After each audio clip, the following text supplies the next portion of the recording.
Hello दोस्तों, अस्सलाम वालेकुम, नमस्ते, केम छो, सत श्री अकाल। जिस भी भाषा में आप मुझसे जुड़ाव महसूस करते हो आपका उसी भाषा में स्वागत और अभिनंदन है आपके अपने चैनल शब्बो खान हिंदी क्लासेस में।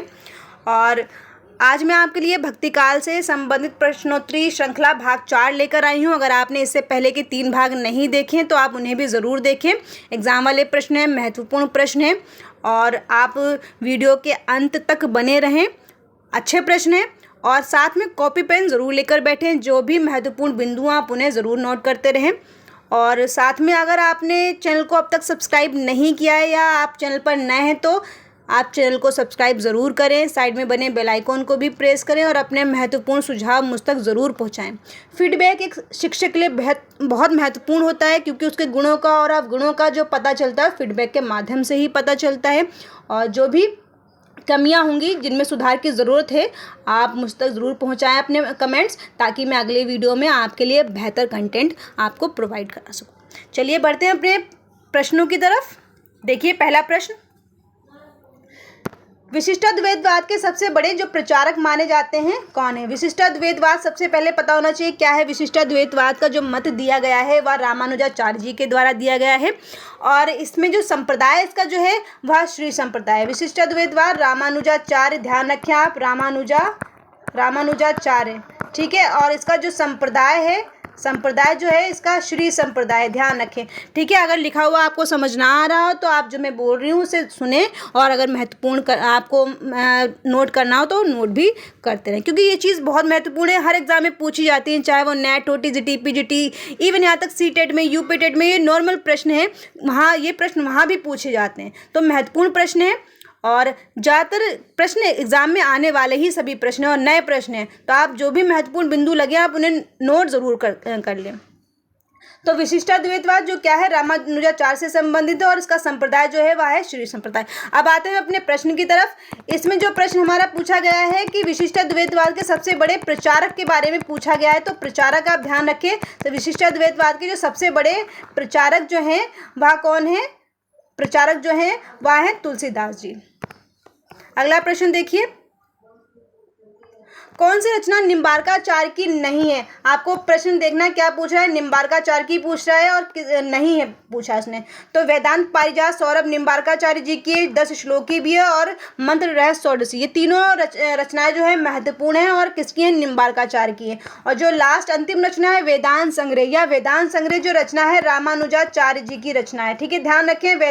रामानुजाचार्य की रचना है वेदांत संग्रह, ध्यान रखें आप। अगला प्रश्न देखिए, ब्रह्मा संप्रदाय के प्रवर्तक माने जाते हैं रामानुजाचार्य, शंकराचार्य, मध्वाचार्य, विष्णु स्वामी। तो ब्रह्मा संप्रदाय के जो प्रवर्तक माने जाते हैं वह माने जाते हैं मध्वाचार्य। और मध्वाचार्य जी का जो संप्रदाय है वह ब्रह्मा संप्रदाय का है मध्वाचार्य जी का। तो मध्वाचार्य जी का जो संप्रदाय इनका है ब्रह्मा संप्रदाय, ध्यान रखें आप इसको, ब्रह्मा संप्रदाय है मध्वाचार्य जी का। और इनका जो वाद दिया है जो इन्होंने है वह द्वैतवाद दिया है, वाद दिया है इन्होंने, ध्यान रखें। ये भी मध्वाचार्य जी का ब्रह्म संप्रदाय है और जो इन्होंने वाद दिया है वह द्वैतवाद दिया है, ध्यान रखें। अगला प्रश्न देखिए, 84 वैष्णवन की वार्ता में किसके शिष्यों का वर्णन किया गया है? 84 वैष्णवन की वार्ता, ठीक है, 84 वैष्णवन की वार्ता किसकी रचना है पहले तो ये पता होना चाहिए। तो 84 वैष्णवन की वार्ता जो रचना है वह गोकुलनाथ जी की है और गोकुलनाथ, ठीक है, गोकुलनाथ जी की रचना है 84 वैष्णवन की वार्ता। और इसके अलावा इसमें प्रश्न क्या पूछा गया, शिष्यों का, किसके शिष्यों का वर्णन है 84 वैष्णवन की वार्ता में? तो वल्लभाचार्य जी के जो शिष्य थे उनका वर्णन किया गया है 84 वैष्णवन की वार्ता में। अगला प्रश्न देखिए, कौन सी रचना रामानंद जी की है?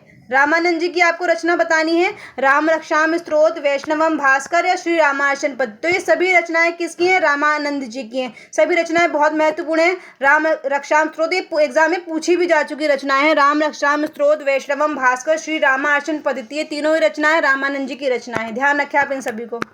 अगला प्रश्न देखिए, नारी को मोक्ष प्राप्ति के मार्ग में सबसे बड़ी बाधा मानने वाली धारा कौन सी है? तो नारी को मोक्ष प्राप्ति में सबसे बड़ी बाधा किसने माना है? ज्ञानाश्रय शाखा, कृष्ण भक्ति शाखा, रामाश्रय, किसी ने नहीं। तो यहाँ जो प्रश्न के अकॉर्डिंग जो ऑप्शन के अकॉर्डिंग जो इसका उत्तर होगा ज्ञानाश्रयी शाखा आएगी। ठीक है, ज्ञानाश्रयी शाखा मतलब होता है सूफी से संबंधित, सूफी जो शाखा है उससे संबंधित है।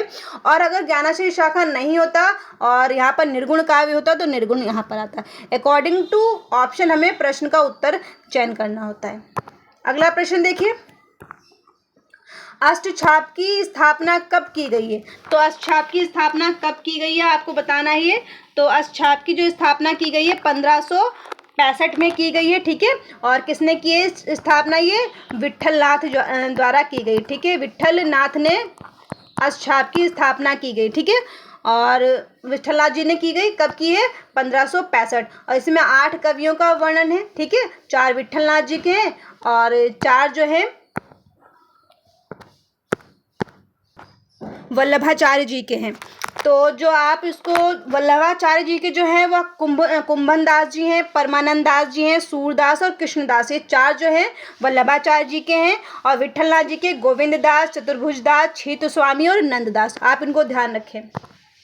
आप निमोनिक्स जैसे अष्टकुंभ सिर पर कृष्ण गोविंद छीद चतुनंद, तो आप इसे भी आप इस निमोनिक्स के माध्यम से भी याद कर सकते हैं। अष्टकुंभ सूर पर कृष्ण गोविंद छीत चतुर नंद। ठीक है, इसमें अष्टछाप कुंभ से कुंभनदास, सूर से सूरदास और पर से परमानंद दास और कृष्ण और गोविंद दास, छीत स्वामी, चतुर्भुज दास और नंददास। आप इसको निमोनिक्स के माध्यम से भी याद कर सकते हैं। ठीक है, और आप वीडियो को रोककर वीडियो जब कंप्लीट हो जाए तो आप इसे नोट भी कर सकते हैं और याद करने के लिए रख सकते हैं। अगर आपको खुद का निमोनिक्स आपने बना रखा है तो आप उसी निमोनिक्स का प्रयोग करते रहें।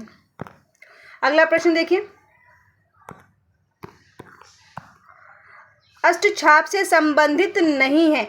परमानंद दास जी भी हैं, छीत स्वामी हैं, गोविंद दास और सुंदरदास जी नहीं है। ठीक है, सुंदरदास जी के संबंध में एक तथ्य याद रखें कि ये जो भक्ति काल में सबसे पढ़े लिखे और सुंदर कवि माने जाते हैं। ठीक है, सबसे विद्वान कवि सुंदरदास जी थे और सबसे सुंदर भी थे। अगला प्रश्न देखिए, सूरदास की भाषा थी ब्रज। सूरदास की जो भाषा थी ब्रज भाषा। नामदेव जी के गुरु माने जाते हैं विठोबा खेचर, संत ज्ञानेश्वर या दोनों? तो नामदेव जी के जो गुरु थे वो दोनों थे, विठोबा खेचर भी थे और संत ज्ञानेश्वर जी भी थे। अगला प्रश्न देखिए, रामकुमार वर्मा और गणपति चंद्र गुप्त द्वारा भक्ति काल का प्रथम कवि किसे माना गया? कबीरदास, नामदेव, तुलसीदास और सूरदास। तो राम कुमार वर्मा और गणपति द्वारा भक्ति काल का प्रथम कवि जो माना गया है वह नामदेव जी को माना गया। ठीक है, अगला प्रश्न देखिए, पंक्ति है, ध्यान से पढ़ें इसको। पाती तोड़ी न पाहन पूजी देवल देव ध्याऊंगा, पात पात पर सोतम राता ताकू में ना सताऊंगा। तो ये पंक्ति किससे संबंधित है? ये कबीरदास से, सूरदास या नामदेव? तो किसकी पंक्ति है? नामदेव जी की पंक्ति। ध्यान रखें आप इसको। कबीर को किसने वाणी का डिक्टेटर कहा है? तो कबीर को हजारी प्रसाद द्विवेदी जी ने वाणी का डिक्टेटर कहा है। अगला प्रश्न देखें, किसके द्वारा अपनी रचनाओं में भावात्मक रहस्यवाद का प्रयोग किया गया है?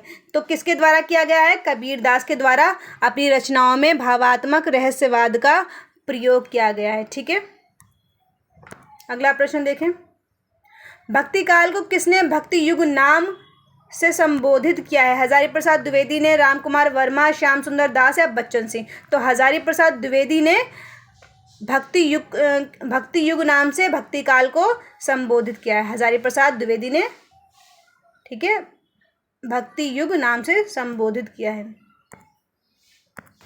सॉरी, श्याम सुंदर दास, सॉरी ये नहीं है, हजारी प्रसाद द्विवेदी नहीं है, श्याम सुंदर दास है। ध्यान रखें, भक्ति काल को किसने भक्ति युग नाम से संबोधित किया है? श्याम सुंदर दास जी ने। हजारी, ठीक है, ये उसका ऑप्शन श्याम सुंदर दास है। ध्यान रखें।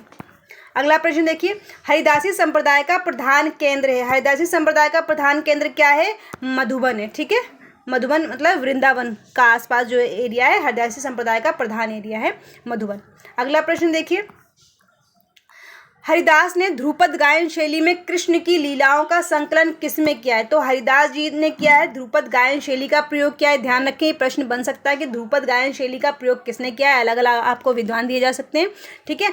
तो ध्यान रखें कि हरिदास जी ने ध्रुपद गायन शैली का प्रयोग किया है कृष्ण की लीलाओं का, ठीक है। संकलन किसमें किया है? ध्रुपद गायन शैली में इन्होंने ध्रुपद गायन शैली का प्रयोग किया और किसके लिए किया? कृष्ण की लीलाओं का वर्णन करने के लिए किया है, ठीक है। ये भी ध्यान रखें, ये भी पूछा जा सकता है कि हरिदास ने जो ध्रुपद गायन शैली का प्रयोग किया है और उसके जो लीलाओं का संकलन है वो किसका किया गया है? तो उसमें कृष्ण की लीलाओं का वर्णन किया गया है और इसका संकलन किस में किया गया है? तो आपको संकलन बताना है कि इसका संकलन जो है वो किस में है? सिद्धांत पंचमात्रा या केलीमाल या तत्वदीप निबंध या अणुभाष्य। तो किस में है? केलीमाल में किया गया है। हरिदास ने ध्रुपद गायन शैली में कृष्ण की लीलाओं का संकलन किस में किया है? केलीमाल में किया है और ध्रुपद गायन शैली में और कृष्ण की लीलाओं का है, ठीक है। अगला प्रश्न देखिए, सूफी काव्य से संबंधित नहीं है दामोदर, जटमल, नारायण दास या हरिराम। तो कौन नहीं है? हरिराम व्यास जी नहीं है, दामोदर भी है, जटमल भी है, नारायण दास भी है। सभी क्या है? तीनों सूफी काव्य से संबंधित हैं, हरिराम व्यास जी नहीं है। अगला प्रश्न देखिए,